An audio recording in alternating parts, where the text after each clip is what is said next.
Freedom Radio.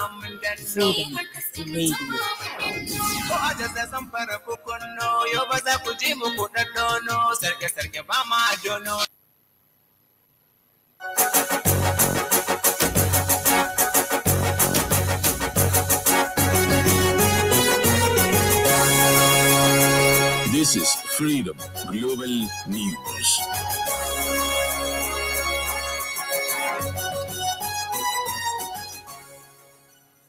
Federal government says Jigawa state top on the list of states affected by flood. Global News. The Independent National Electoral Commission requests 50 billion naira for the 2023 budget. Defense headquarters calls for calm over terror alert. And on the foreign scene, multiple fires continue to ravage Mount Kilimanjaro.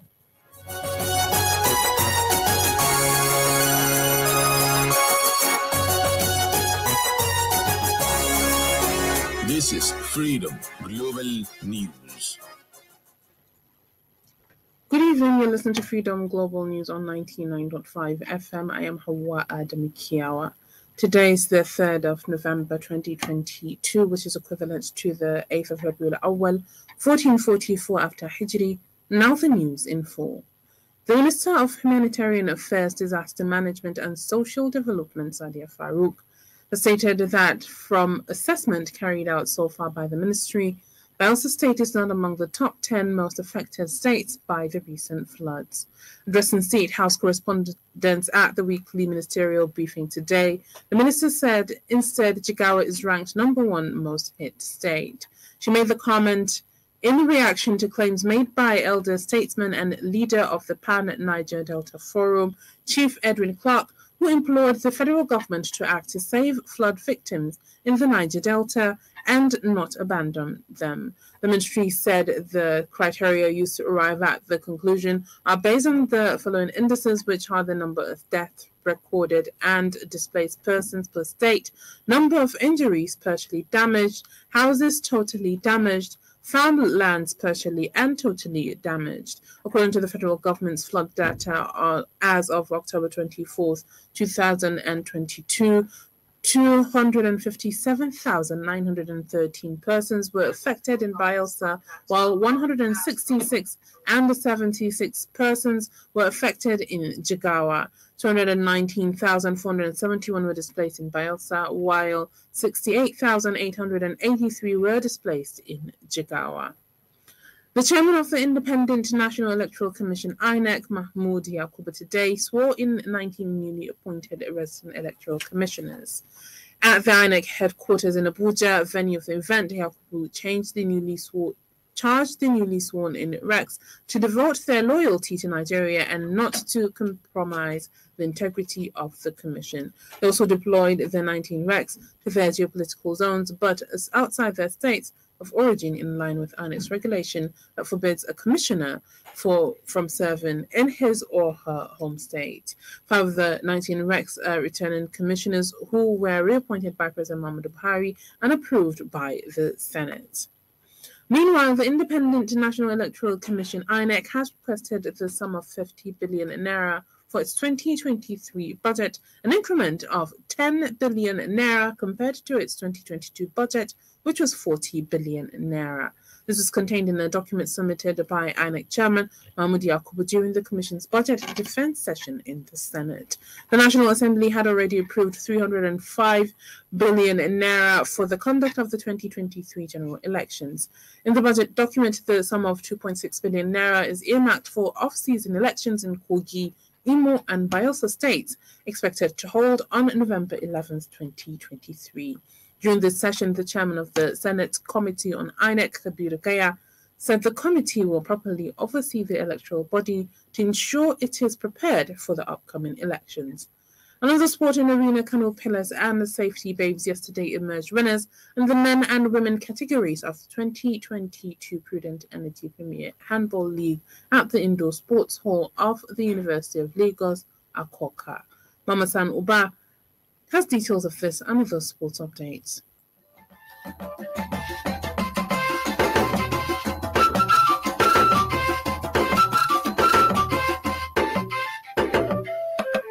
Playing in the last game of the final day fixtures, Kano Pillars drew 21-21 with the hard-fighting safety shooters to end the league unbeaten. In the other fixtures, D Defenders defeated Confluence Stars 29-28.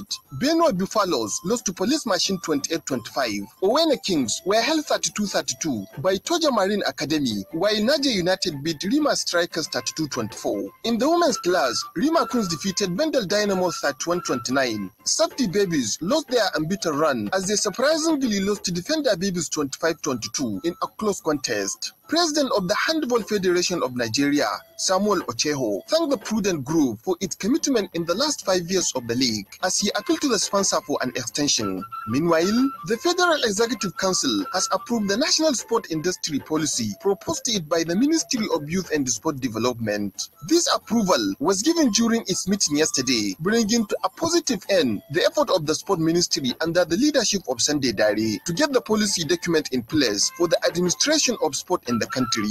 In another update, a Women's National League will take place for the first time next year. European football's governing body UEFA announced the new competition will begin in 2023 in the lead up to the 2025 Women's European Championship.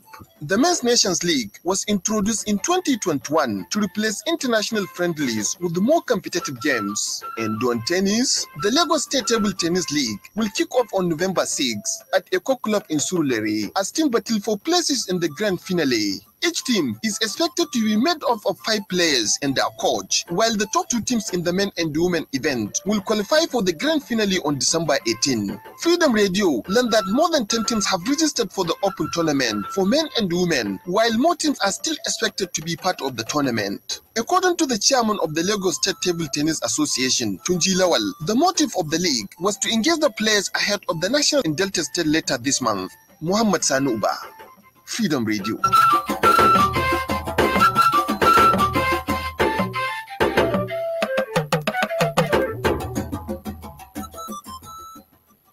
The global news is coming to you from Freedom Radio 99.5 FM. You can send your comments, opinions, and watch us live on Freedom Radio Nigeria on Facebook.com. You can get the link to the page on our website, freedomradioenergy.com, or call us through this number 82444163.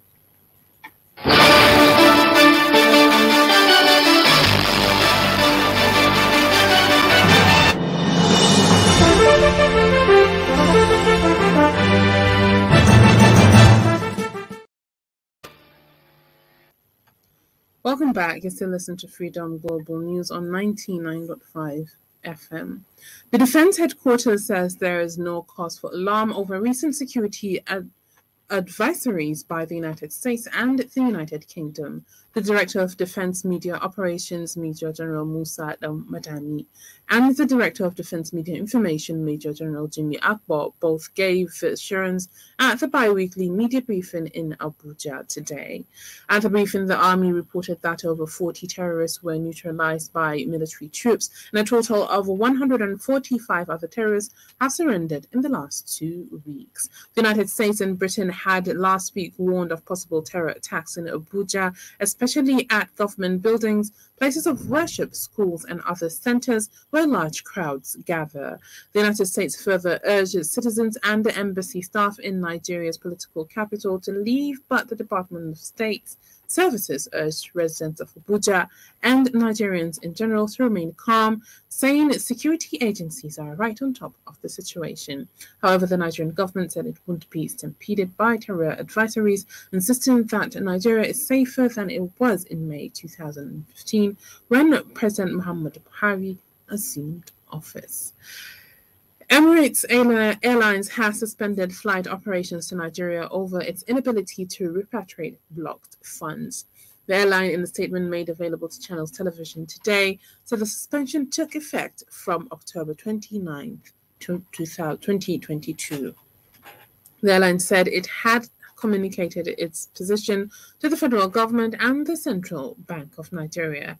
Emirates had in August suspended flights to Nigeria over its $85 million repatriated revenue. In August, the International Air Transport Association said foreign airlines have not been able to repatriate $464 million from Nigeria. And on business, we have Muhammad Abba Abdullahi with updates.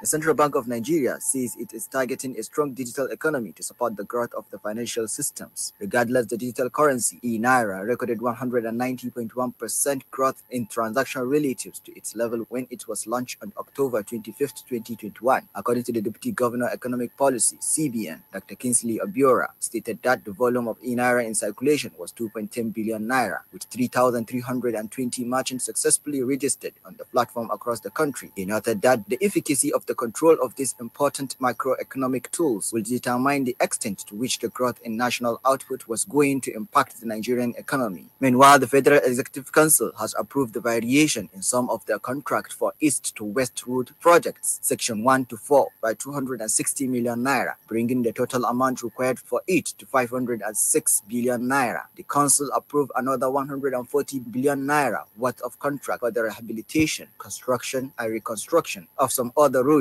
in different parts of the country. According to spokesman of the Vice President, Layolu Akande, stated that the variation followed a memorandum present to the council by the Minister of Works and Housing, Babatunde Fashola, as part of efforts to provide succor and resolve issues around the recent floods. Fashola also gave Federal Executive Council's nod for the award of the contracts for the urgent repairs and special general maintenance of some roads nationwide. Muhammad Abba Abdullahi, Freedom Radio.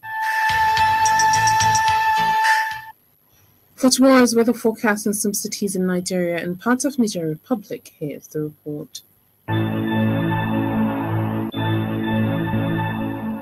Kano tomorrow morning is expected to have partly cloudy sky and light wind at an average temperature of 16 degrees Celsius and later change to 23 degrees Celsius with sunny intervals and a gentle breeze. Katsina will experience a clear sky and light wind at an average temperature of 19 degrees Celsius and later change to 25 degrees Celsius with sunny intervals and a gentle breeze. Kaduna will have a clear sky and light wind at 19 degrees Celsius and later change to 25 degrees Celsius with sunny intervals and a gentle breeze. Abuja is expected to have partly cloudy sky at 23 degrees Celsius and later give way to 28 degrees Celsius with sunny intervals and light winds. Lagos will have a clear sky and light wind at 25 degrees Celsius and later increase to 27 degrees Celsius with sunny intervals and light winds. Moving to Niger Republic, Maradi is expected to have a clear sky and a gentle breeze at an average temperature of 21 degrees Celsius and later give way to 26 degrees Celsius with sunny intervals and a moderate breeze. While Zindar will experience a clear sky and light wind at 22 degrees Celsius and later give way to 26 degrees Celsius with sunny intervals and a gentle breeze. Yerin Chate, Mark, Freedom Radio. And on the foreign scene, Tanzania's Prime Minister Kassim Majaliwa said today that multiple fires on Mount Kilimanjaro have ravaged vegetation and wildfire as hundreds of soldiers and volunteers try to defuse the blaze that broke out 2 weeks ago. The fire started on October 21st near the Karanga site, used by climbers ascending Africa's highest peak at about 4,000 meters altitude of its south side. It has since lit up in other pockets, burning through some 33 square kilometers of the Kilimanjaro National Park, a UNESCO World Heritage Site, which is home to many endangered species. The Prime Minister said while efforts were focused on the Karanga area, other fires emerged in the areas of Mandara and Marangu district and Ubetu Samanga on the side of Rombo district in the Kilimanjaro National Park, affecting natural vegetation and wildfire. Nearly 900 soldiers have been mobilized to reinforce civilian firefighters and volunteers battling the blaze in the Karanga area. Meanwhile, former Pakistan Prime Minister Imran Khan was in stable condition after being shot in the foot today at a political rally in what the country's president deemed a heinous assassination attempt. Khan has been leading a march since Friday from the city of Lahore towards the capital Islamabad, campaigning for fresh elections after being ousted from office in April. His senior aide, Rauf Hassan Khan, was wounded when shots were fired from the crowd near Gujranwala.